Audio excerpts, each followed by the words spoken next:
ते शिवतुल्य पवार, सौ पवार ज्यांचे विचार असतात ऐकले ते बाळासाहेब थोरात, ज्येष्ठ साहित्यकार श्रीमती अरुणा ढेरे, विठ्ठल रुक्माई देवस्थानच्या सहअध्यक्ष वैजनाथ औसेकर, धीरज देशमुख, शास्त्राचे कवचे सगळे सभासद आणि उपस्थित बंधू भगिनी, आज मी चौकशी करत होतो. हे शास्त्राचे क्लब एकदा मी गेलो होतो तिथं. हे किती वर्ष तुमचं चाललंय? उल्हासने सांगितलं की गेले 22 वर्ष आम्ही एकत्र होतो. कौतुक आहे, पुणेकर 22 वर्ष एकत्र राहतो आणि 22 वर्षामध्ये एकमेकाची सुसंवाद ठेवतात. कुणाचं उन्हा भरून काढत नाहीत. आणि साताऱ्याचे कसं आणखीन एक वैशिष्ट्य त्यांनी सांगितलं की तिथं क्लबच्या सदस्यांना जेवण द्यायला नंबर आहे. अनेकांची इच्छा आहे की त्या ठिकाणी आपसा करून आज जेवण द्यावं आणि तो नंबर काही लवकर लागत नाही. पुन्हा किती बदललं. मला आठवतं की एक काळ आम्ही पुण्यात पहिल्यांदा आलो आणि त्यावेळेला आमचे कोणते शाळेचे कॉलेजचे मित्र असायचे आणि त्यांच्याकडे गेल्याच्या नंतर 12:30 वाजले असतील तर ते आम्हाला प्रेमाने सांगायचं की जेवण झालं का? आम्ही सांगायचो नाही. ठीक आहे, लवकर जेवून या, तोपर्यंत मी जेवून घेतो. हे लौकिक आणि हे कर्तृत्व एकेकाळी पुण्यात होतं. आज ते सगळं पूर्ण बदललं आहे. सॅटर्डे क्लब तिथं बघितल्याच्या नंतर वेगवेगळ्या क्षेत्रामध्ये यशस्वी झालेले आणि मुक्तपणानं आपली मतं मांडणाऱ्या अशा लोकांचा तो मेळावा आहे आणि तिथे नक्की एक प्रकारचा आनंद बघायला मिळतो. आज हा जो सत्कार आहे, गौरव आहे, 41वा वाढदिवस आहे, तो सॅटर्डे क्लबच्या वतीनं या ठिकाणी आयोजित केला. आणि मला आनंद आहे की आपण सगळेच त्याच्यात सहभागी झालो. पुण्यामध्ये तसं कार्यक्रमाची हौस असते. अनेक लोक आहेत, मधनं निमंत्रणे येत असतात की या कार्यक्रमाला या, त्या कार्यक्रमाला या. आणि साधारणतः तो कार्यक्रम आयोजित करणारे लोक हे सुद्धा कायमचे असतात. अंकुश काकड्यांचं नाव यायला त्याच्यात पाहिजे, सचिन देसाई तिथे असलेच पाहिजे, कृष्णराव गोयल जवळ बसले ते कार्यक्रमाला असलेच पाहिजे. ते एक इचकर म्हणून इचकर ते त्याच्यामध्ये असलेच पाहिजे. सरसत्याचे नहार हे त्याच्यामध्ये असले पाहिजे.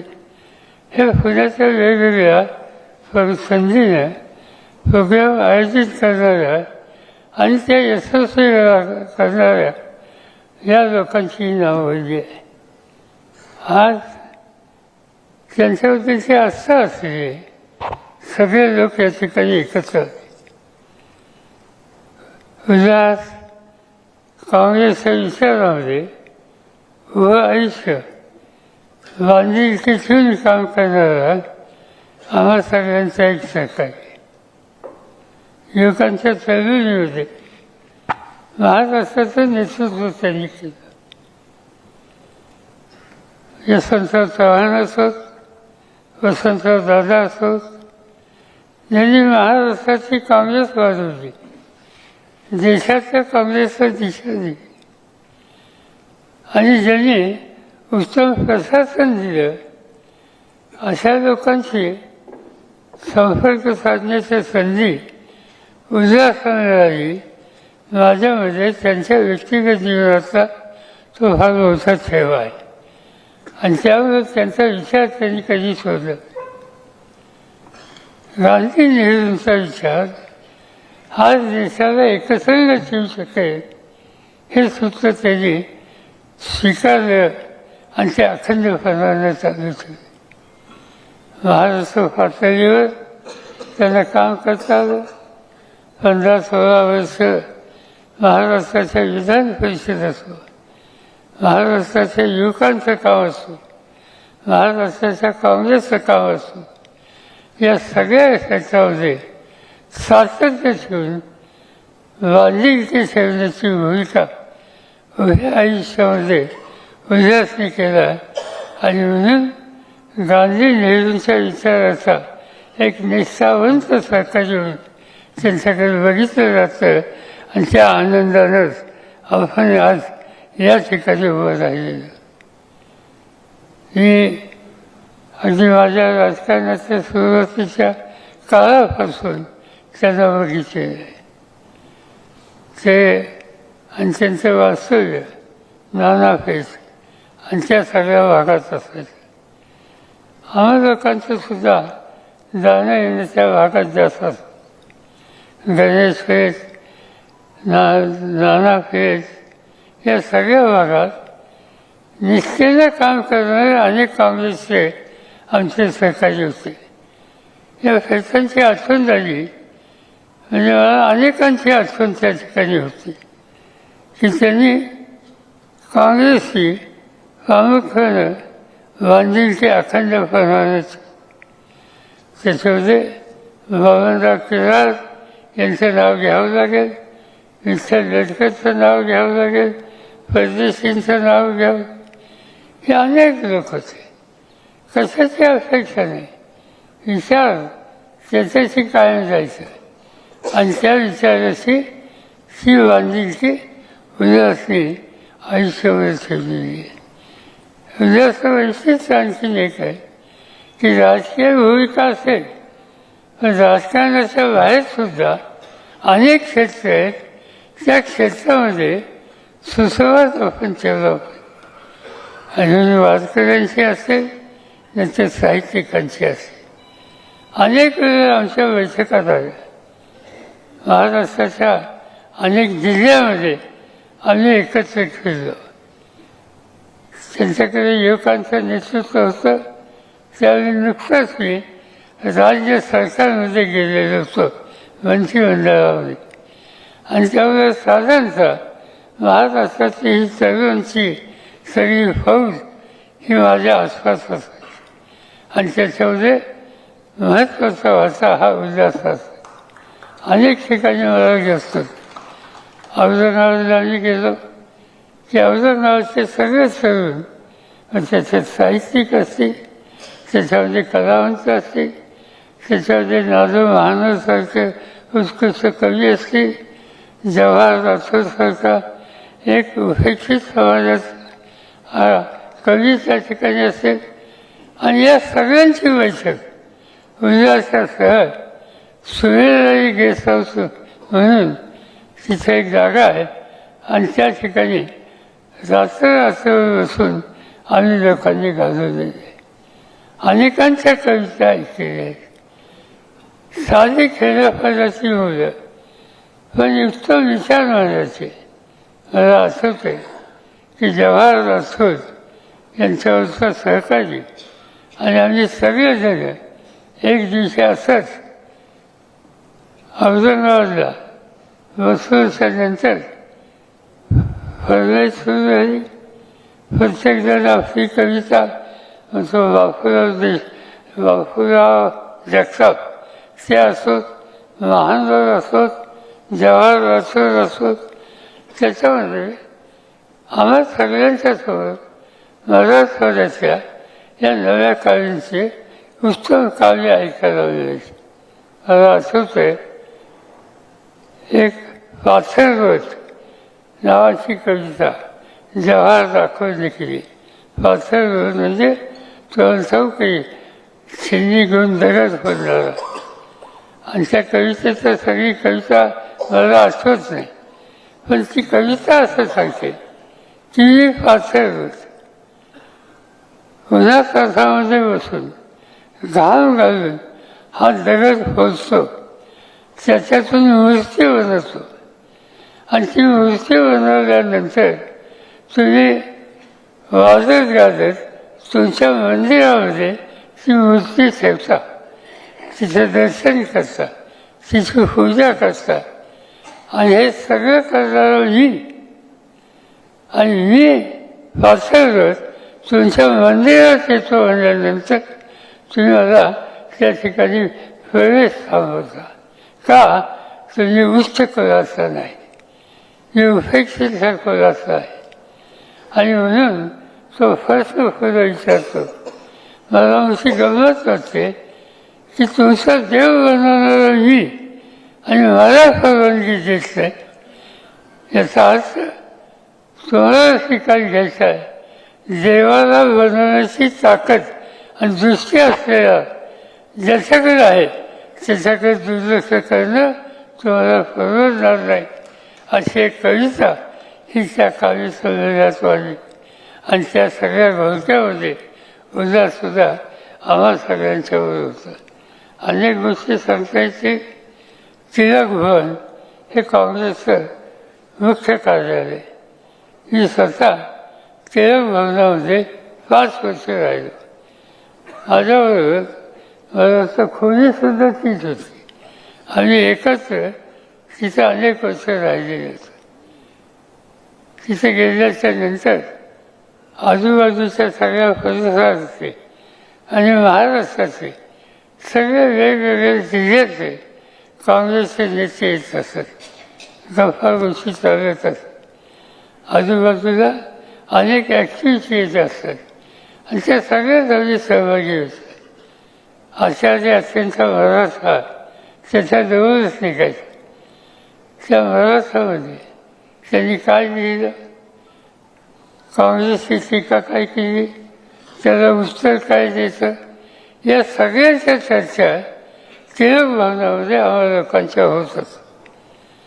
आणि जरी आत्र्यांच्यावर टीका करण्याचं काम आम्ही केलं तरी आत्र्यांचं भाषण हे दादरला होतं म्हटल्यानंतर आम्ही सगळेजण त्या ठिकाणी जाऊन बसायचो, भाषण ऐकण्याचं. तिथे अमर हिंद व्याख्यानमाला नावाची व्याख्यानमाला होती, प्रसिद्ध व्याख्यानमाला. आणि तिथं अनेकांची चांगली भाषणं होती. तिचं वैशिष्ट्य आहे की वक्ता जो असताना त्यांनी एकट्याने स्टेजवर बसायचं, बाकी कुणी नाही. आणि त्या संस्थेचे अध्यक्ष विठ्ठलराव गाडगीळ होते. आणि अध्यक्षांची जबाबदारी जो वक्ता असेल त्याची ओळख करून द्यायची आणि नंतर खाली जाऊन बसायचं आणि एकटा वक्ता तोच भाषण करायचं. विठ्ठल गाडगीळांनी आत्र्यांची ओळख सुरू केली आणि सविस्तरपणानं ओळख झाली. ते सांगत असताना आत्र्यांचं वैशिष्ट्य होतं की अतिशयोक्ती. म्हणजे ते सांगायचे गेल्या 1000 वर्षात अशी सभा झाली नाही, हे आत्र्यांचं वैशिष्ट्य. विठ्ठलराव गाडगीळ आत्र्यांची ओळख करायला वर आले आणि त्यांनी सुरुवात केली की आचार्याची म्हणजे अतिशयोक्ती, एवढ्याची गोष्ट एवढे करून सांगा. आणि बाकी आत्र्यांचं वैशिष्ट्य जे काही त्यांनी सांगितलं त्यांनी ओळख करून दिली. नियमाप्रमाणे वक्ता एकटा स्टेजवर राहिला आणि ओळख करून देणारा खाली जाऊन बसला. आत्रे बोलायला उभे राहिले, सुरुवात केली. आमचे परममित्र काकासाहेब गाडगीळ यांचे सुपुत्र अमुक अमुक, काय अतिशयोक्ती नाही ना.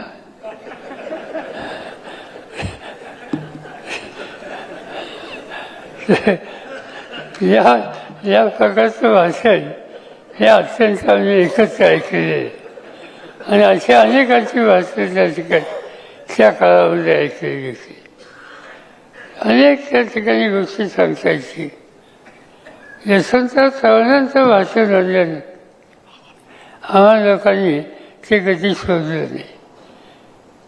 विविध विषयावर मंत्रमुग्ध व्हावं अशा प्रकारचे विचार हे चव्हाण साहेब मांडायचे. विनायकराव पाटील आज हयात नाही आहेत, ते पक्षाचे अध्यक्ष होते. त्यांचं मार्गदर्शन आम्हा लोकांना असायचं आणि वसंतदादांचं मार्गदर्शन हे आम्हा लोकांना.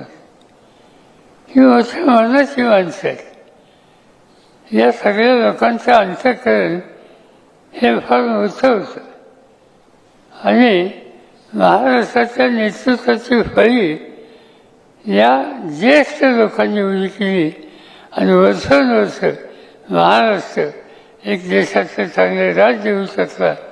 त्याला राज्य चालवण्याची ताकद आणि दृष्टी असलेल्या नेतृत्वाची फळी या नेत्यांनी उभी केली आणि त्यामुळे महाराष्ट्राचा चेहरा बदलला.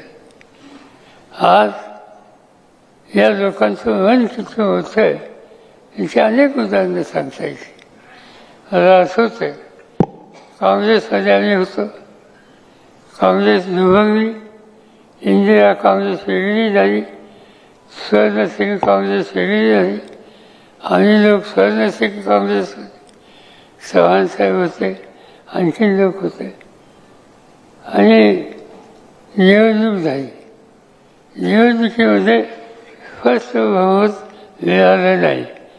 काँग्रेसला काही जागा, आम्हालाही काही जागा आणि शेवटी आम्ही एकत्र आलो आणि दादांना मुख्यमंत्री केला. पण आम्हा लोकांचा, आम्हा तरुणांचा त्यावेळेला काँग्रेस आईवर राग असायचा. आम्ही सगळे यशवंतराव चव्हाणांच्या विचारात आणि त्यामुळे आमच्यात एक अंतर होतं. दादा हे आम्हा लोकांचे नेते, पण त्यांनी शेवटी हे दोघंही एकत्र यावेत याचे प्रयत्न सुरू केले आणि त्याला आम्हा लोकांचा विरोध होता. त्या विरोधामध्ये जे प्रमुख होते त्याच्यात मी होतो. परिणाम काय झाला, एक दिवशी आम्ही ठरवलं दादांचं सरकार घालवायचं आणि दादांचं सरकार आम्ही लोकांनी घालवलं आणि मी मुख्यमंत्री झालो.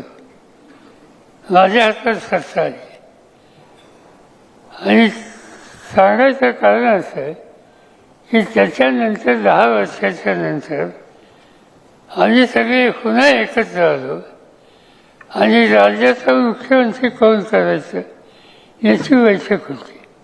आणि त्या बैठकीमध्ये अनेक लोक होते.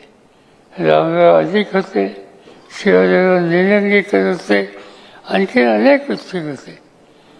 वसंतदादांनी ही बैठक बोलवली आणि त्या बैठकीमध्ये अनेक नावांची चर्चा झाली. दादांनी सांगितलं की आता बाकी कुणाच्या नावाची चर्चा नाही.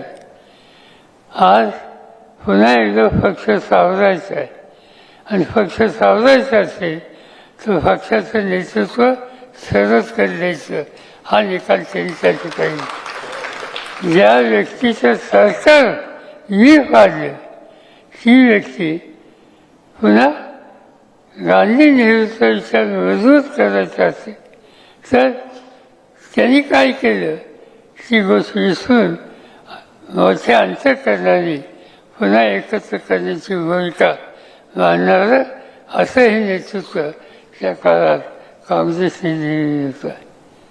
आज देशाचं चित्र बदलत आहे. देशामध्ये आम्ही पार्लमेंटमध्ये आहोत. पार्लमेंटचं चित्र वेगळं आहे. गेले 14 दिवस पार्लमेंटचं अधिवेशन चालू आहे. 14 दिवसामध्ये एक मिनिटसुद्धा पार्लमेंटचं काम चाललं नाही. आम्ही जातो, सही करतो, आज गेल्याच्या नंतर दंगा सुरू होतो, हाऊस बंद होतं आणि दुसऱ्या दिवशी जावं लागतं. ही स्थिती कधी नव्हती. राज्यकर्त्यांच्याकडून सदन आणि त्याचा कारभार हा फारला जातो हे चित्र लोकशाहीला आणि संसदीय लोकशाहीला न शोभे होते आणि ते करते याचं चित्र बदलायचं आणि म्हणून आम्ही सगळेजण दिल्लीमध्ये एकत्र बसलो. त्याच्यामध्ये मल्लिकार्जुन खरगे असतील, त्याच्यामध्ये राहुल गांधी असतील, त्याच्यामध्ये अन्य पक्षांचे नेते असतील, मी असेल आणि आम्ही ठरवलं एक दिवशी ते रोज रोज हाऊस बंद व्हावं, महत्त्वाच्या प्रश्नाकडे दुर्लक्ष करणं आणि सत्तेचा गैरवापर करणं ही जर भूमिका आज सत्ताधारी पक्ष करत असेल तर त्यासाठी आपण एकत्रित भूमिका ही घेतली पाहिजे. आणि म्हणून स्वातंत्र्याच्या इतिहासामध्ये कधी झालं नाही त्या दिवशी 300 खासदार हे बाहेर आले आणि त्यांनी संयमानं शांततेनं आंदोलन केलं. आम्हाला लोकांना अटक केली गेली, 300 लोकांना पोलीस स्टेशनमध्ये शिवून दिलं. हे चित्र दिल्लीमध्ये 15 दिवसापूर्वी आणि कशामुळं की लोकशाही टिकवायची का नाही, संसदीय पद्धती ही टिकवायची का नाही आणि त्याच्यासाठी राज्यकर्त्यांना जर महत्त्वाचं असेल तर त्याच्याबद्दल आवाज उठवण्याची गरज आहे.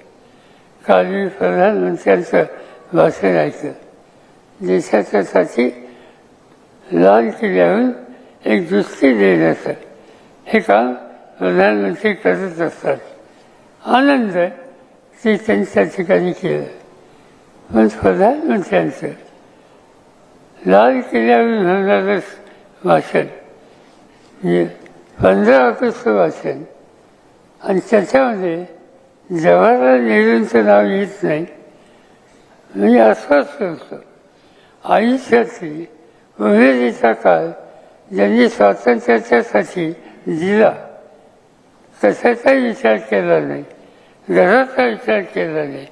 स्वातंत्र्य मिळाल्याच्या नंतर हा देश एकसंघ ठेवण्यासाठी त्यांनी देशाचं नेतृत्व केलं.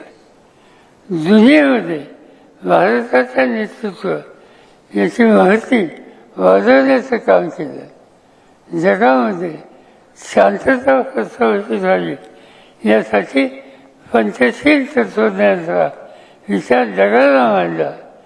असा महान नेता त्याचं नाव 15 ऑगस्टच्या दिवशी नेतृत्वाकडून घेतलं जात नाही ही एक प्रकारची चिंताजनक गोष्ट आहे. आणि म्हणून या सगळ्या स्थितीला उत्तर एकच आहे, मन मोठं ठेवलं पाहिजे, एकत्र राहिलं पाहिजे. देशाच्या हिताची दखल याच्यामध्ये तरतूद करता कामा नये.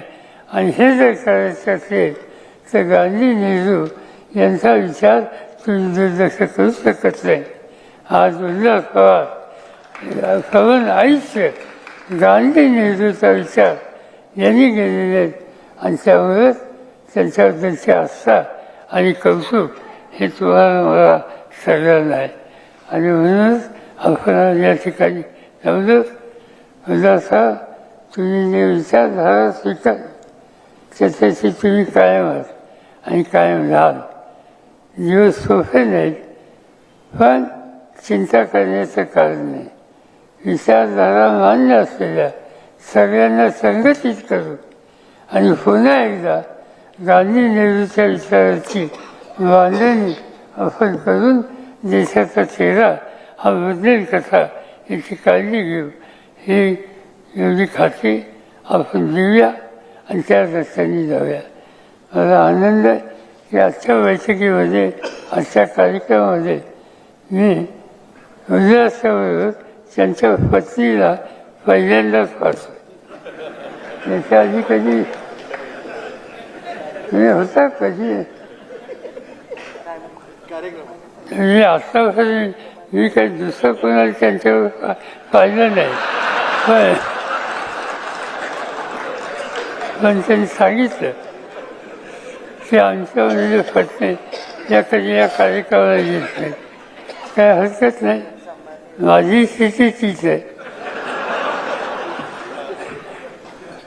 पण आनंद आहे की उल्हाससारख्या सरकारांना एक अतिशय उत्तम प्रकारची साथ त्यांनी दिली. उल्हासच्या अनेक गोष्टीच्या संबंधी आमचे सगळे सरकारी सांगत होते. त्यांची वेळेची वेळ पाळण्याची पद्धत, त्यांचं एकंदर वाक्याच्या अनेक गोष्टी, त्याची टिंगल चावली आम्ही करतो. पण आज बघायचं असेल तर उद्या आयुष्यात जे काही त्यांनी कमवलं, समाजासाठी केलं, विचारासाठी केलं, त्याचा आनंद आपल्या सगळ्यांना आहे. आणि त्या आनंदाच्यासाठीच आपण आज या ठिकाणी एकत्र झालो. आपण एवढीच प्रार्थना करतो की त्यांना उत्तम प्रकृती राहावं, आयुष्य चांगलं जावं आणि त्यांच्या बापांना जे काही विचारधारा असेल त्याच्याशी कष्ट करण्याच्यासाठी त्यांना तुम्ही आम्ही सगळेजण साथ देऊ एवढंच सांगतो. आणि माझे 2 शब्द सांगतो.